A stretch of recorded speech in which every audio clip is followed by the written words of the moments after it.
بسم اللہ الرحمن الرحیم۔ ایپیسوڈ نمبر 4 ہے آج۔ پچھلے کیس میں ہم نے دیکھا کہ کیسے حیا بار بار ڈر رہی تھی اس ویڈیو کے سامنے آنے سے، اور اس کے بعد جب اسے میجر احمد نے بلایا اپنے پاس کمپلین کے لیے تو وہ کمپلین کے لیے چلی گئی۔ وہاں میجر احمد نے ڈیلیٹ کر دی وہ ویڈیو، لیکن ویڈیو ڈیلیٹ کرنے کے بعد حیا نے اس کے ساتھ کافی بدتمیزی کی اور اس کے پھول بھی نہیں ایکسیپٹ کیے۔ تو اب دیکھنا یہ ہے کہ کیا میجر احمد نے وہ ویڈیو واقعی ڈیلیٹ کر دی یا پھر ایگو میں آ کے وہ اس کو پھیلا دیتے ہیں۔ تو آج کی کیس میں ہمیں فوراً ہی پتہ لگ جائے گا اس کا جواب۔ شروع کرتے ہیں۔ حیا شام میں ارم بھاگتی ہوئی آئی، خوشی اس کے انگ انگ سے پھوٹ رہی تھی۔ وہ ویڈیو اس ویب سائٹ سے ریموو ہو گئی ہے۔ اس نے فرتے جذبات سے تقریباً بیک گراؤنڈ سے ٹیک لگائے بیٹھی حیا کو جھنجھوڑ ہی دیا تھا۔ مگر کیسے ہوا یہ سب؟ اس ویب سائٹ والے کو خوف خدا آ گیا ہوگا، مجھے کیا پتا۔ حیا لاپرواہی سے انجان بن گئی۔ شاید، مگر اچھا ہی ہوا۔ او ہاں، تمہاری ترکی کی فلائٹ کب ہے؟ پتہ نہیں، پہلے پاسپورٹ تو ملے پھر ہی ویزا ملے گا۔ اس کو ارم کی موجودگی سے کوفت ہونے لگی تھی، کچھ اس کے تاثرات سے ہی ظاہر تھا۔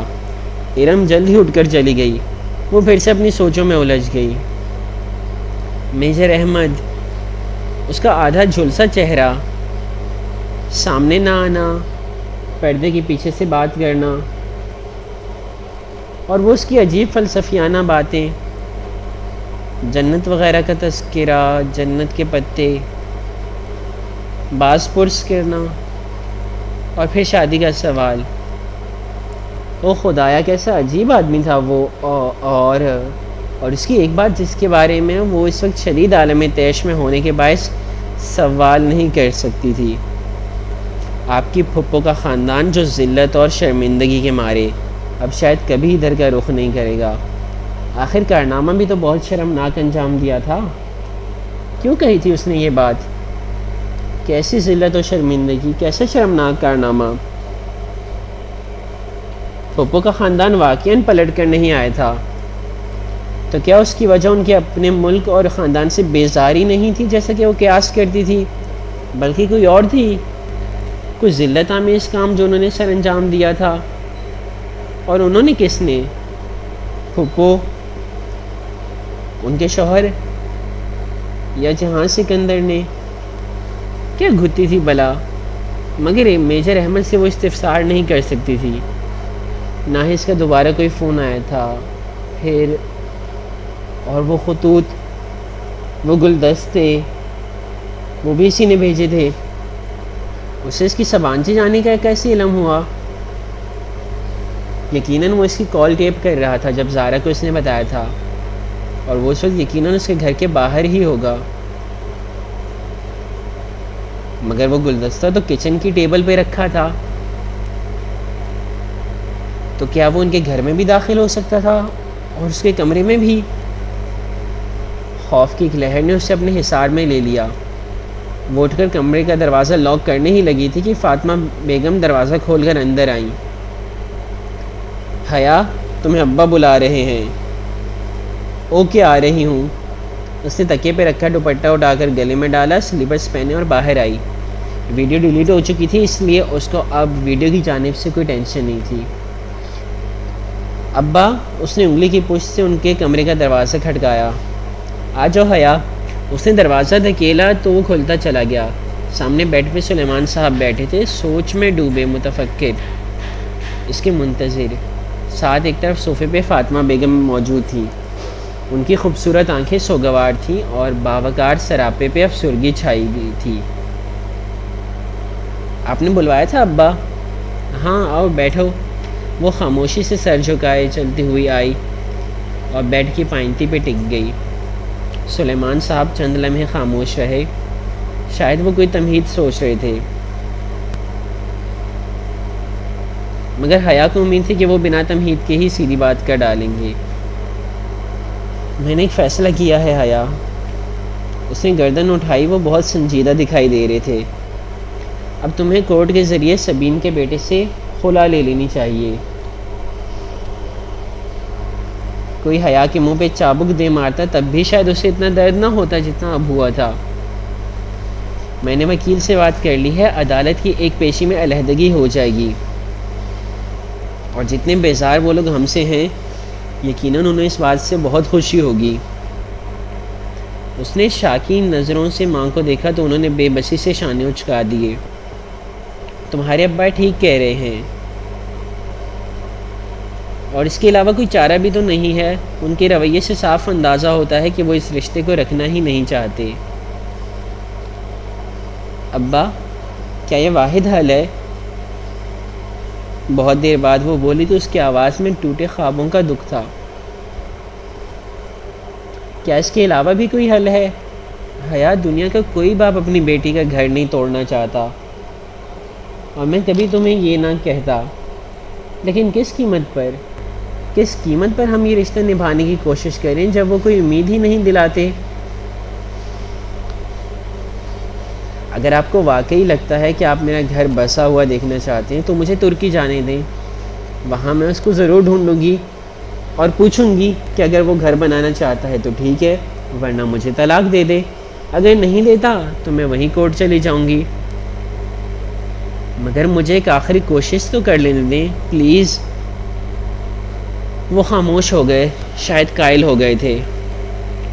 ابا، آپ مجھے 5 ماہ کا وقت دیں، اگر اس کے آخر میں بھی آپ کو لگے کہ مجھے خلا لے لینی چاہیے تو میں آپ کے فیصلے میں آپ کے ساتھ ہوں گی۔ وہ اٹھی اور پھر بنا کچھ کہے کمرے سے نکل گئی۔ وہ خپتی لڑکی سے کلاس کے باہر ہی مل گئی تھی۔ وہ فائلیں سنبھالتی باہر جا رہی تھی جب اس نے حیا کو روک لیا۔ سنے مس سلیمان، جیسے وہ مجبوراً اسے مخاطب کر رہی تھی۔ حیا نے کوفت سے پلٹ کر دیکھا، وہاں خدیجہ رانا کھڑی تھی، آنکھوں پہ بڑا سا چشمہ لگائے، بالوں کی اونچی اونچی پونی باندھے، سینے سے فائل لگائے، ڈی جے، جسے ڈی جے صرف اس کے فرینڈز کہا کرتے تھے، اور وہ اس کی فرینڈ نہ تھی نہ بننا چاہتی تھی۔ جی خدیجہ، بادل نخواستہ اس نے ذرا مروت سے جواب دیا۔ آپ نے ویزا کے لیے اپلائی کر دیا؟ دراصل میم فرخندہ نے کہا ہے کہ ہم دونوں کو جلد از جلد ویزا کے لیے اپلائی کرنا چاہیے، کیونکہ فروری کے پہلے ہفتے میں ہم نے سبانجی کو جوائن کرنا ہے، اور آج 13 تاریخ ہے۔ ہمارے پاس بس 15 دن ہیں، اور ترکی کا ویزا 15 دن میں کبھی نہیں لگا کرتا۔ وہ پریشانی سے تیز تیز بولے جا رہی تھی۔ اس کی بات کچھ ایسی تھی کہ حیا کو سنجیدہ ہونا پڑا، ورنہ ابھی تک وہ ابا کی کہی گئی باتیں سوچ رہی تھی۔ اوہ، تو تب ہمیں کیا کرنا چاہیے؟ کل لازماً ترکش ایمبیسی جا کر ویزے کے لیے اپلائی کرنا ہے۔ آپ کو پتہ ہے ترکش ایمبیسی کا عجیب سا رول ہے کہ ہر روز سب سے پہلے آنے والے 15 امیدواروں کا ہی انٹرویو ہوتا ہے۔ ایمبیسی صبح 7 بجے ہی کھل جاتی ہے اور وہاں لوگوں کی لائن لگی ہوتی ہے۔ اگر ہم 1 منٹ بھی لیٹ ہوئے تو وہ ہمیں اگلے دن پہ ڈال دیں گے۔ آپ سن رہی ہیں نا؟ جی۔ اس نے غائب دماغی سے سر ہلایا، پتہ نہیں وہ کیا بولے جا رہی تھی۔ آپ مجھے اپنا نمبر لکھوا دیں تاکہ ہم کوآرڈینیٹ کر سکیں۔ اس نے بے دلی سے اپنا نمبر لکھوایا۔ خدیجہ اسے اپنے فون پہ نوٹ کرتی گئی۔ ٹھیک ہے، کل صبح 6:30 تک آپ ڈپلومیٹک انکلیو تک پہنچ جائیے گا، میں وہیں ہوں گی۔ اس نے اچھا کہہ کر جان چھڑانے والے انداز میں سر ہلایا۔ اور پلیز دیر مت کیجیے گا، یہ نہ ہو کہ آپ کی وجہ سے میرا بھی ویزا رہ جائے مس سلیمان۔ وہ ناک چڑھا کر یہ جتا گئی کہ آخر وہ بھی خدیجہ رانا ہے۔ کیا کمپنی ملی ہے مجھے، اف۔ وہ پیر پٹخ کر آگے بڑھ گئی۔ ابا کی باتوں نے اسے اتنا ڈسٹرب کیا تھا کہ اس وقت ویزا وہ آخری چیز تھا جس کے بارے میں وہ سوچ سکتی تھی۔ رات کی تاریکی کو دکانوں کے شیشے کی دیواروں سے چھلکتی روشنیاں روشن کیے ہوئی تھی۔ زرد روشنیوں کا عکس سامنے لمبی سیدھی سڑک پہ بھی پڑا تھا، جس کی ایک طرف پارکنگ کی گاڑیوں کی لمبی قطار تھی، دوسری طرف ایک چھوٹا سا چبوترا بنا تھا۔ چبوترے پہ دن میں بک فیئر کے سٹال لگا کرتے تھے، آج کل وہ بند تھے۔ یہ جناح سپر تھا اور وہ اس وقت زرد روشنیوں کے عکس سے چمکتی سڑک پہ چل رہی تھی۔ سیاہ جیکٹ کی جیبوں میں ہاتھ ڈالے، شانوں پہ پھسلتے لمبے بال لیے، وہ سر جھکائے خود فراموشی کے عالم میں قدم اٹھا رہی تھی۔ ابا اور اماں کی کہی گئی باتیں دل و دماغ میں گونج رہی تھی۔ جہاں سے گندر کون تھا؟ اس کا منکوہ، کزن، شوہر۔ وہ شخص جس کے خواب اسے ساری عمر دیکھے تھے، اتنی آسانی سے وہ کیسے اس سے دستبردار ہو جائے؟ کیا ابا اماں نہیں جانتے تھے کہ خواب اگر اپنے ہاتھوں سے توڑے جائیں تو انگلیاں بھی زخمی ہو جاتی ہیں؟ پھر کیسے وہ خود کو زخمی کر دے؟ اگر وہ جہاں یا سبین پھپھو کے لیے کوئی انچاہا رشتہ تھی تو بھی ان کو صفائی کا ایک موقع دیے بغیر ہی وہ کیسے خود کو ان سے الگ کر لے؟ یہ مکھن نہیں تھا جس سے بال نکالنا تھا، یہ تو کانٹوں سے الجھا دامن تھا۔ اگر کھینچ کر الگ کیا تو دامن پھٹ جائے گا، اور اگر کانٹے نکالنے کی کوشش کی تو انگلیاں زخمی ہو جائیں گی۔ مگر کیا پتہ اس کانٹوں کے پودے پہ گلاب بھی کھلتے ہوں، سرخ گلاب، سبز پتے، رنگوں، خوشیوں اور خوابوں کے۔ وہ سیٹی کی تیز آواز تھی جس نے اسے خیالوں کے ہجوم سے نکالا۔ اس نے چونک کر سر اٹھایا۔ وہ 3 لڑکے تھے، جینز اور جیکٹس میں ملبوس۔ وہ مختلف سمتوں سے اس کی طرف آ رہے تھے، یوں کہ ہر طرف وہی تھے، گھیرا، نرغہ، تنگ دائرہ۔ جگہ قدرے سنسان تھی، خالی چبوترا تاریکی میں ڈوبا تھا، جگمگاتی روشن دکانیں ذرا دور تھیں۔ اس کا دل دھک سے رہ گیا۔ وہ تیزی سے پلٹی، مگر ادھر سے بھی ان کا ہی کوئی چوتھا آ رہا تھا۔ وہ مبہم آوازیں نکالتے، معنی خیز اشارے کرتے اس سے ارد گرد گھیرا تنگ کر رہے تھے۔ دبی آوازوں کا شور اس کو گھیرنے لگا تھا۔ وہ قریب آتے 2 لڑکوں کے درمیان سے تیزی سے سر جھکائے گزرنے لگی، مگر دائیں والے لڑکے نے سبک رفتاری سے اس کی کلائی کو تھام کر اپنی جانب کھینچا۔ ابھی اس کے لبوں سے چیخ بھی نہیں نکلی تھی کہ آگے بڑھنے والا خود بکلا کر پیچھے ہٹ گیا۔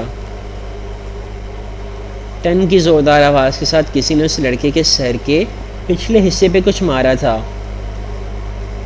مرن جوگے، باجی کو تنگ کرتے ہو، چھوڑوں گی نہیں میں تمہیں۔ وہ اونچی لمبی ہٹی کٹی سی ڈولی ہاتھ میں پکڑا فرینک پین گھما گھما کر ان کو مار رہی تھی۔ حیا ہکا بکا سی 2 قدم پیچھے ہوئی۔ جس کو لگا تھا وہ سر پکڑے بلبلاتا ہوا پیچھے بھاگا۔ باقی 2 بھی ساتھ ہی دوڑے۔ ایک نے ذرا پھرتی دکھا کر ڈولی کو لات مارنی چاہی۔ ڈولی نے اسی فرینک پین کو گھما کر ایسی ضرب دی کہ اس لڑکے کا گھٹنا چٹک اٹھا، شاید ٹوٹ گیا تھا۔ کم از کم اس کی چیخ سے تو حیا کو یہی لگا تھا، اور وہ لنگڑاتا ہوا بھاگ اٹھا۔ آئے بڑے سالے، ڈولی سے پنگا لیتے ہیں۔ وہ فاتحانہ ہاتھ جھاڑتے ہوئے اب حیا کی طرف مڑا۔ سفید آٹے سے گویا اٹا ہوا چہرہ، آنکھوں کے گرد لمبی کالی لکیریں کھینچ کر لائنر لگایا ہوا، اور آنکھوں میں نیلے سب سے لینس، گالوں پہ سرخ پاؤڈر، بھڑکیلا آئی شیڈو اور سرخ چونچ کی طرح کی لپسٹک۔ بھورے گولڈن بالوں کی لٹیں سر پہ لیے دوپٹے سے نکل رہی تھیں، یقیناً وگ تھی جیسے کہ عموماً ہوتی ہے۔ پہلی دفعہ جب اس نے ڈولی کو دیکھا تھا اس سے کراہیت آئی تھی، دوسری دفعہ خوف، اور اسے اس ٹریفک جام پہ اسے دیکھ کے غصہ آیا تھا، اور آج کچھ بھی نہیں۔ وہ خاموشی سے تیز تیز سانس لیتے اس کو دیکھ رہی تھی۔ چھوڑو جی ان حرام خوروں کو باجی، ان کا تو کام ہی یہی ہے۔ میں بھی بڑی دیر سے تاڑ رہی تھی ان کو، پر مجھے کیا پتا تھا کہ اپنی باجی جی کو تنگ کر رہے ہیں۔ آئے بڑے۔ وہ پوری بات سنے بغیر ہی پلٹ گئی، سینے پہ بازو لپیٹے سر جھکائے تیز تیز قدموں سے چبوترے کی جانب بڑھنے لگی۔ ایک خواجہ سرا کے ساتھ رات کے اس پہر سڑک پہ کھڑے ہونا قطعاً درست نہ تھا۔ ارے باجی جی گل تو سنو۔ وہ اس کے پیچھے لپکا۔ حیا چلتے چلتے رکی اور پلٹ کر سنجیدگی سے اسے دیکھا۔ کیا ہے؟ اس کا مومی چہرہ دکانوں کی زرد روشنی میں دمک رہا تھا۔ ہائے ربا باجی جی تو اسے کتنی سونی ہو جی۔ وہ دونوں ہاتھ رخساروں پہ رکھے خوشی سے چہکا۔ اسے کراہیت آئی نہ خوف، بس چپ چاپ اسے دیکھی گئی۔ شکریہ ہی کہہ دو جی۔ شکریہ، اور کچھ اس کا انداز سپاٹ تھا. تسی تے ناراض لگ دے ہو جی. ڈولی تم کیوں ہر جگہ میرے پیچھے آتے ہو؟ ہاں تو ٹینشن تو نہیں دی تو انو ہمیشہ مدد ہی کیتی ہے. تمہیں کس نے کہا ہے میری مدد کو؟ کس نے تمہیں میرے پیچھے لگایا ہے؟ بولو، جواب دو. ڈولی کا منہ آدھا کھل گیا. لینس لگی آنکھوں میں پہلے حیرت اور پھر آنسو تیرنے لگے.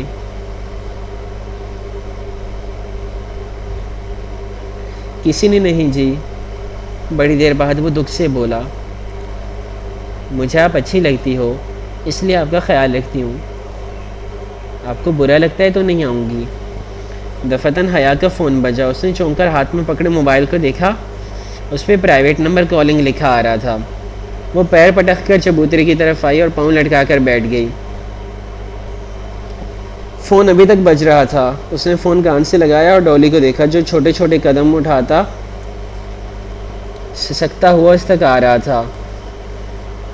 ہیلو مس حیا، کیسی ہیں آپ؟ وہ میجر احمد تھا.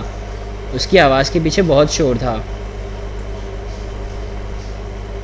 ڈولی آہستہ سے اس سے ذرا فاصلے پہ چبوترے پہ بیٹھ گیا. سر جھکائے وہ ہتھیلی سے آنسو پہنچ رہا تھا. خدا کے لیے مجھے فون مت کیا کریں، اور یہ جو بندے آپ نے میرے پیچھے لگائے ہیں نا، میں ان میں سے ایک ایک کا خون کر دوں گی اور اس سب کے ذمہ دار آپ ہوں گے. میں شادی شدہ ہوں اور جلد ہی اپنے شوہر کے پاس سے لے جاؤں گی. میرا پیچھا چھوڑ دیں، سمجھے آپ؟ مزید کچھ سنے بغیر اس نے فون رکھ دیا. تو اسے گھر بار والے ہو جی؟ ڈولی نے چہرہ اس کی طرف اٹھایا. ہاں، تمہارے اس میجر نے تمہیں بتایا نہیں کیا؟ اسی نے میرے پیچھے لگایا ہے نا تمہیں. اللہ پاک کی قسم لے لو جی، مجھے کسی میجر ویجر نے نہیں بھیجا. میں خود آتا ہوں، اللہ کی قسم جی. وہ روتے روتے کہہ رہا تھا.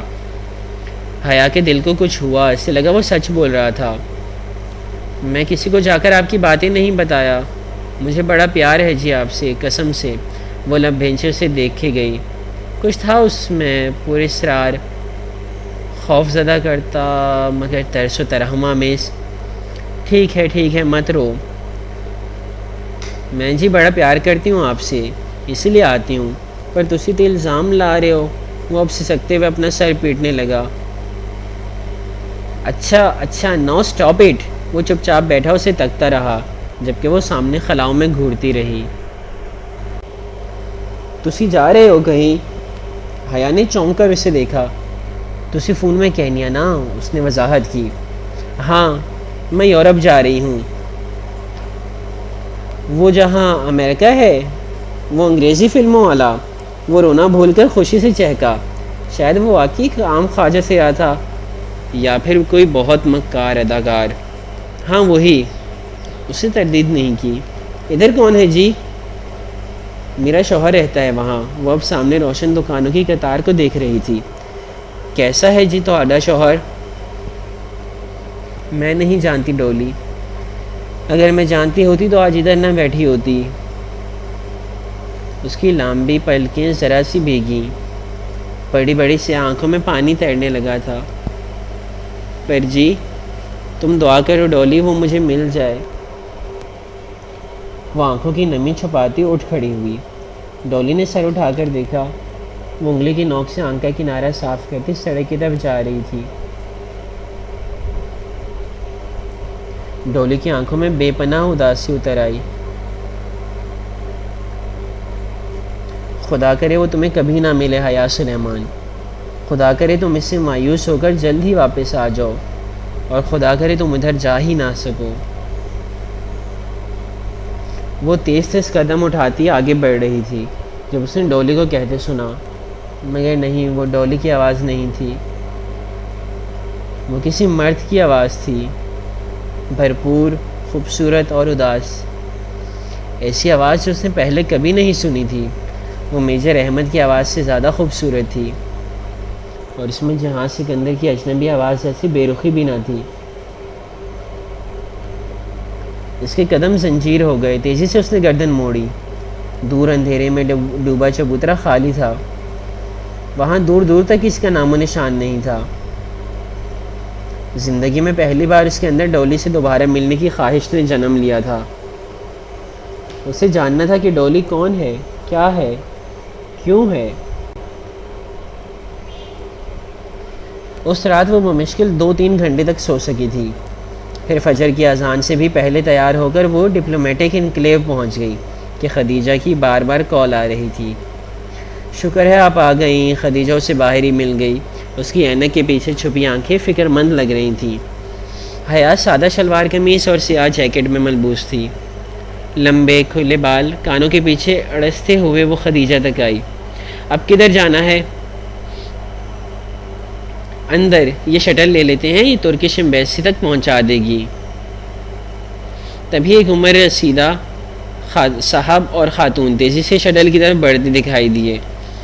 میری چھٹی حص کہہ رہی ہے کہ یہ انکل آنٹی بھی ترکش ایمبیسی جا رہے ہیں۔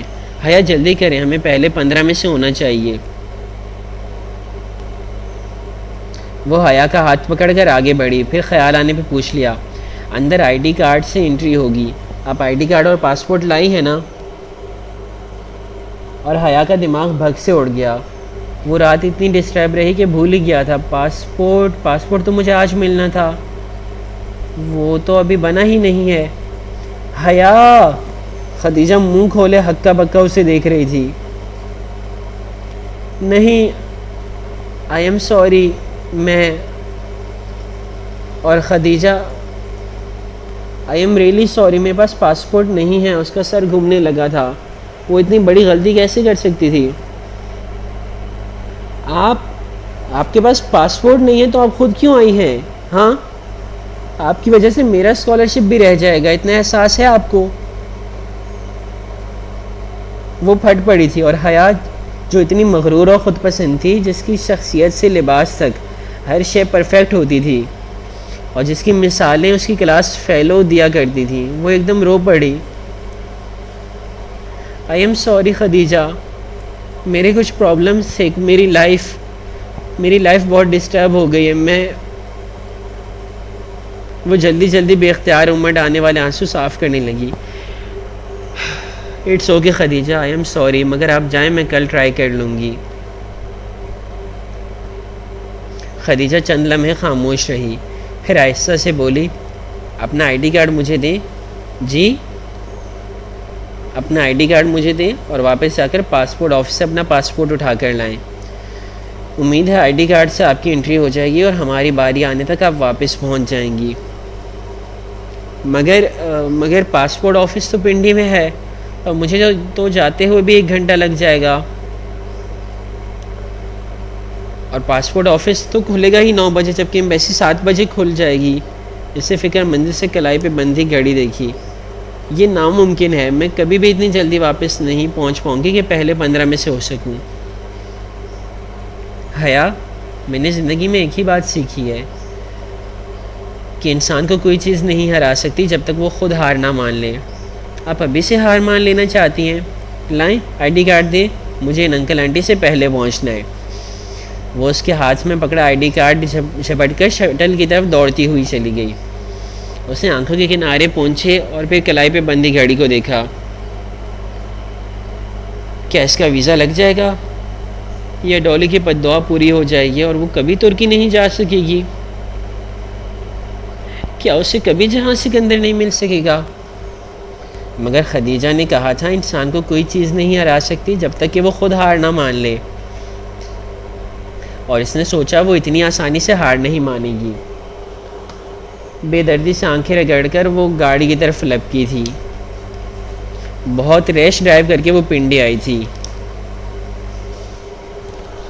تقریباً 1 گھنٹہ اسے بند پاسپورٹ آفس کے باہر بیٹھنا پڑا۔ خدا کر کے 9 بجے آفس کھلا تو وہ اندر بھاگی۔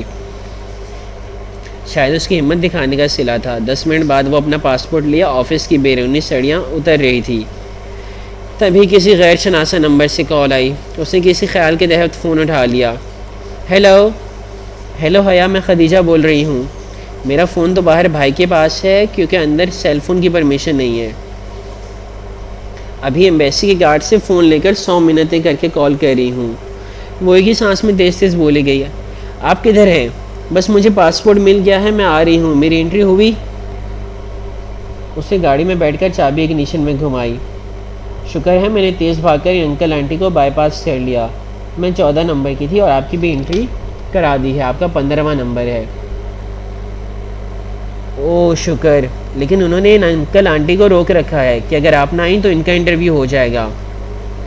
اور وہ آنٹی مسلسل تسبیح پڑھ رہی ہیں. حیا اب جلدی سے آ جائیں. میں آ رہی ہوں، بس ابھی آفس ٹائم ہے نا تو ٹریفک بہت ہیوی ہے. بس جلدی سے آ جائیں. یہ بار بار پوچھ رہے ہیں کہ میری دوسری ساتھی کدھر ہیں. بس تھوڑی دیر اور اس نے ایکسیلیٹر پہ دباؤ بڑھا دیا. ٹریفک حسب معمول بہت پھنسا ہوا تھا. بے پناہ رش، ہارن کا شور، بند سگنل، پھنسی ہوئی گاڑیاں. وہ بار بار فکر مندی سے کلائی پہ بندی گھڑی دیکھتی اور پھر سست روی سے چلتی ٹریفک کو. وہ مشکل مری روڈ سے نکل پائی تو سکون کا سانس لیا. معمول کی چیکنگ کے بعد وہ 11 بجے تک اس اوپن ایئر لاؤنج میں پہنچ پائی جہاں خدیجہ تھی. ترک رگز مخصوص ترک بلیو آئی ایویل آئی اور ترکوں کے نقشوں سے وہ لاؤنج سجایا گیا تھا. خدیجہ ایک صوفے پہ منتظر پریشان سی بیٹھی تھی. اسے دیکھتے ہی اٹھ کھڑی ہوئی. شکر ہے آپ آ گئی حیا. انہوں نے سب کے انٹرویو روک رکھے ہیں. پہلے ہمارا ہوگا. اچھا مگر کیوں؟ لیکن کیوں کا جواب سننے کا وقت نہیں تھا اور پھر ان کو انٹرویو کے لیے کال کر لیا گیا تھا. وہ خوش شکل سا ترک ڈپلومیٹ ان کے انتظار میں بیٹھا تھا. وہ خدیجہ کے آگے چلتی ہوئی سامنے ہوئی اور اپنی فائل شیشے کی کھڑکی کے سوراخ سے اندر کر دی. اس کا دل زور زور سے دھڑک رہا تھا. اگر اس کا ویزا مسترد ہو گیا تو؟ اس آفیسر نے ان کی فائلیں اٹھائی، ان سے فارم نکالے اور فائلیں واپس بند کر کے رکھ دیں. اگر اس نے ویزا دینا ہوتا تو ان کا انٹرویو کرتا، کچھ تو پوچھتا،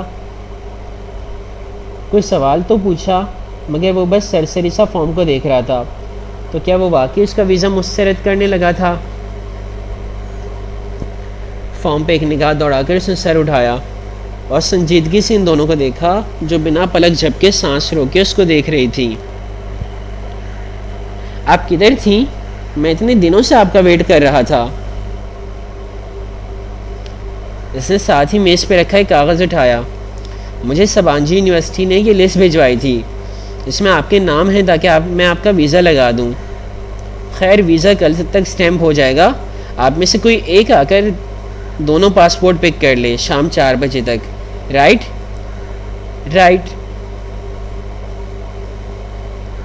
فرتے جذبات سے ان کی آواز نہیں نکل رہی تھی. دل یوں دھڑک رہا تھا گویا ابھی سینہ توڑ کر باہر آ جائے گا.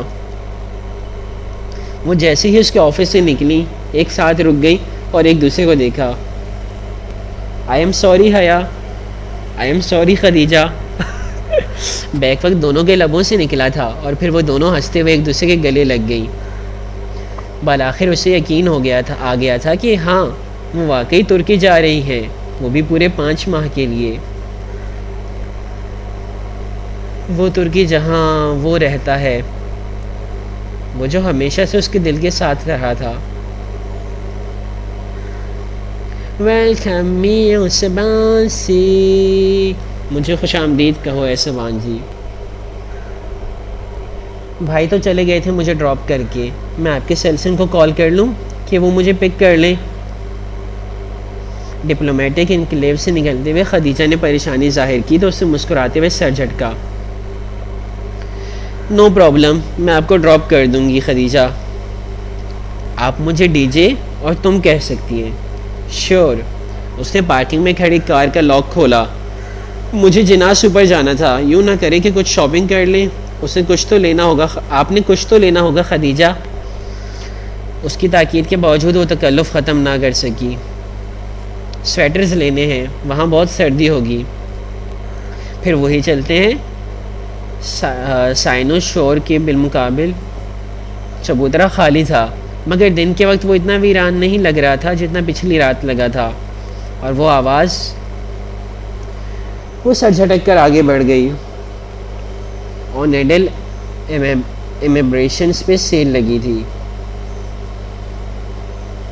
آئیں کچھ دیکھ لیتے ہیں. وہ کافی دنوں سے سوچ رہی تھی کہ یہاں سے کوئی اچھا شرٹ پیس لے آئے، اور آج تو سیل بھی لگی تھی. وہ اور خدیجہ آگے پیچھے شیشے کا دروازہ دھکیل کر اندر داخل ہوئی۔ شاپ کے اندر وہی مخصوص ماحول تھا، ہیٹر کی گرمی اور باہر کی خنکی کا ملا جلا تاثر، زرد سپاٹ لائٹ سے چمکتی چھت اور ہر طرف شو کیسز پہ پھیلے کڑھائی والے کپڑے۔ وہ مہوسی سٹینڈ پہ لگے نمونے دیکھتی آگے آہستہ آہستہ قدم بڑھا رہی تھیں۔ سامنے ورک ٹیبل تھی جس کے پیچھے کھڑا مستعد سیلز مین اسے دیکھ کر فوراً متوجہ ہوا۔ جی میم، یہ پنک والا دکھائیں جس پہ وائٹ امبرائڈری ہے۔ اس نے انگلی سے پیچھے رول کیے ہوئے تھان کی طرف اشارہ کیا۔ سیلز مین نے گردن پھیر کر دیکھا۔ میم، یہ میں نے سامنے رکھا ہے، یہ سامنے ہی پڑا ہے۔ وہ اسے چند فٹ بائیں جانب اشارہ کر رہا تھا جہاں ایک فیملی کھڑی اسی کپڑے کا معائنہ کر رہی تھی۔ او تھینکس۔ وہ چند قدم چل کر بائیں جانب آئی جہاں میز پہ وہ خوبصورت کڑھائی والا شرٹ کا فرنٹ پیس پڑا ہوا تھا۔ حیا کے بالکل بائیں طرف کھڑا ایک نوجوان سر جھکائے ہاتھ میں کپڑے کو مسل کر چیک کر رہا تھا۔ اس کے ساتھ ایک نفیس معمر سی خاتون اور ایک کم عمر اونچی پونی ٹیل والی لڑکی کھڑی تھی۔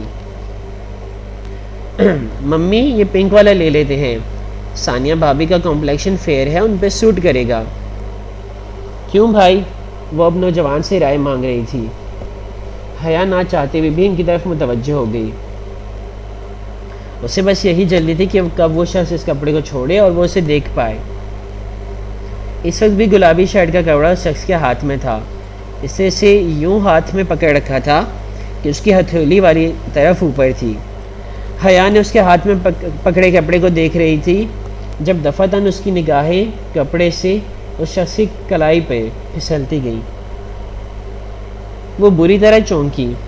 اسی کلائی پہ کانٹے کا سرخ گلابی سا نشان تھا، جیسے جلا ہو یا کوئی برتھ مارک۔